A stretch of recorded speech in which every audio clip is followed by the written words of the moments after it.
And this method allows you to get mock interviews from Cambridge and Oxford students completely for free. Hey, my name is Arya. I study engineering at Cambridge, and I put together this video to help you smash your Oxbridge interview.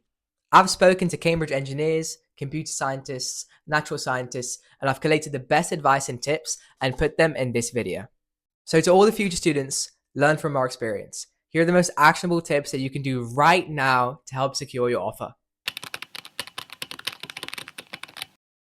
Okay, so we're here with our LinkedIn burner account. My name is Ebrix Bus. I'm an A-level student at some random school, and I'm an aspiring engineer. I'm going to be using this profile to connect with random Cambridge and Oxford students, and I'm going to show you how easy it is to get free mock interviews. Also, if you're wondering why I named myself Ebrix Bus, it's because if you put them together and read it backwards, you get subscribe. And according to my Cambridge law friends, I think that means you're legally required to subscribe. So also, don't just create random LinkedIn burner accounts. There's too much bots and spam on this platform already. I did this for educational purposes only. Anyways, time to get to work. So the first thing you're going to do is go up to the search bar over here and just search up Cambridge engineering or whatever the course is you want to do, and then just click enter. You'll find a bunch of people who are Cambridge engineering students, and what I want you to do is just to connect with as many of them as you can. LinkedIn offers an option where you can add a note to your connection requests, but unfortunately you only get 3 of these per month unless you have premium, so I don't think it's worth it. Instead, what I would try to do is just to connect to as many people as I can without sending a note, and then genuinely just repeat this process until you get as many connections as you can. The more connections you have, the more people you can directly message for mock interviews, so it's best to try to get as many connections as you can. You should be able to hit the weekly quota for the number of connections you can send pretty quickly in around 5 minutes of doing this. 24 hours later. Alright, cool. So it's the next day, and as you can see, we have 19 new connections to play with.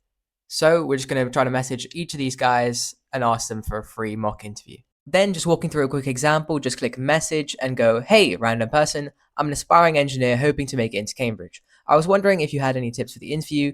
Thank you very much for your time, blah, blah, blah.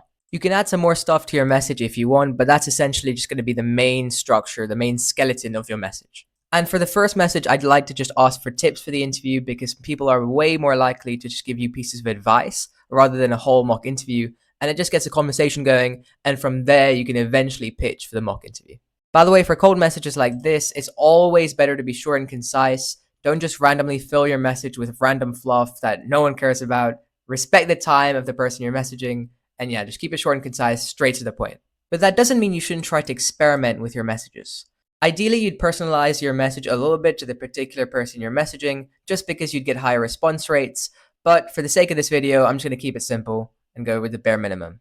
But if you do this yourself, do experiment, be creative, personalize your messages because it will be more effective. Just don't go overboard, obviously. No one wants to read a whole flippin' dictionary or ChatGPT for that matter.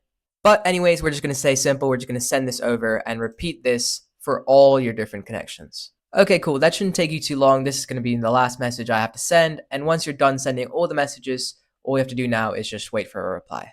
Several hours later. A few hours later, and as you can see, we have a bunch of new messages just from our initial request of asking for interview tips. Now, at this particular step, the type of response you get varies a lot depending on what kind of tips they give you and if they ask any questions, etc.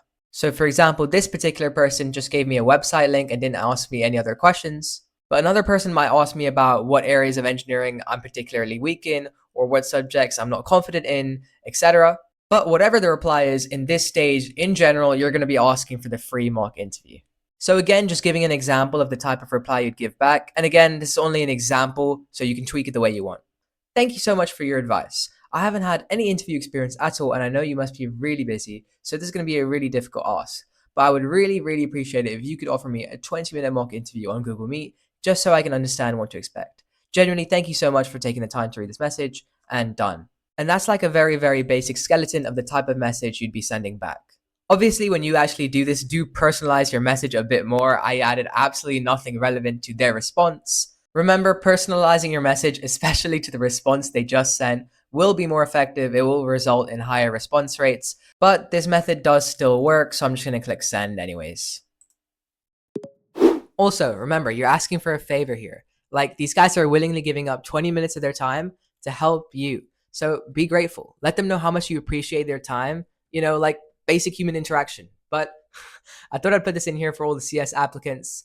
Everyone else, I'm sorry. Let's get back to the video. Now I'm just going to repeat the steps for all the other guys. Whew, okay, now we're done. Now we just wait and hope one of them gives us our mock interview. The next day.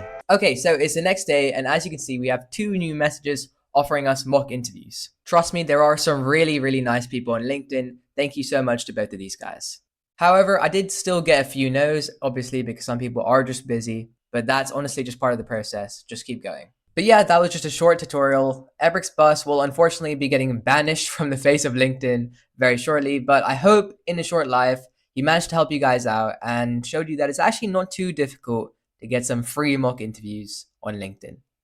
Okay, so it's been a few days and here are the results. I messaged 19 people, 10 of them replied, and 3 of them gave me mock interviews.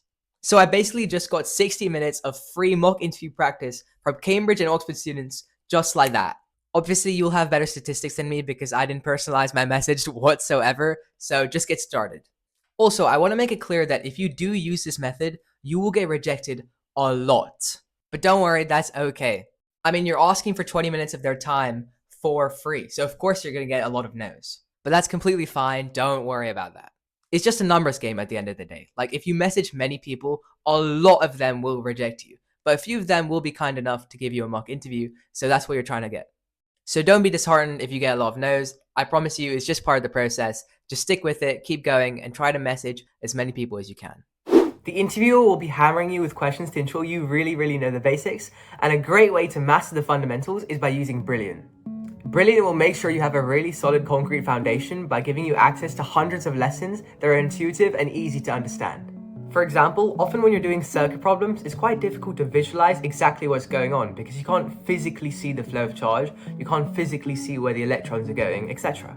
But with Brilliant, you get circuit simulations alongside the problems, so you can literally see where the current is going, and the circuit is interactive, so you can flip different switches and understand how that affects the flow of charge and how that affects the rest of the circuit, which allows you to gain a more intuitive understanding of the properties of electronics and why certain things happen when you tweak the circuit in a specific way. And this deeper understanding will be tested in your interview, so it's absolutely critical that you develop this skill. You can get Brilliant for free at brilliant.org/AryaHarakrishnan or just scan the QR code if you hate typing. You'll also get 20% off an annual premium subscription, so enjoy.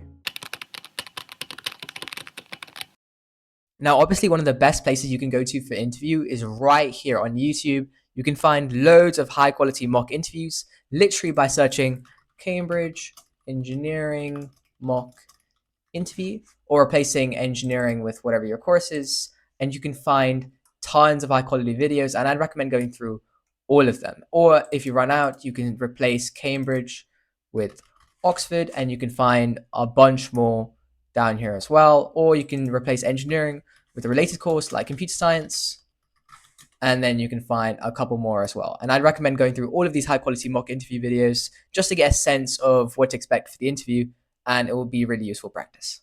But there's a way to most effectively practice with these videos.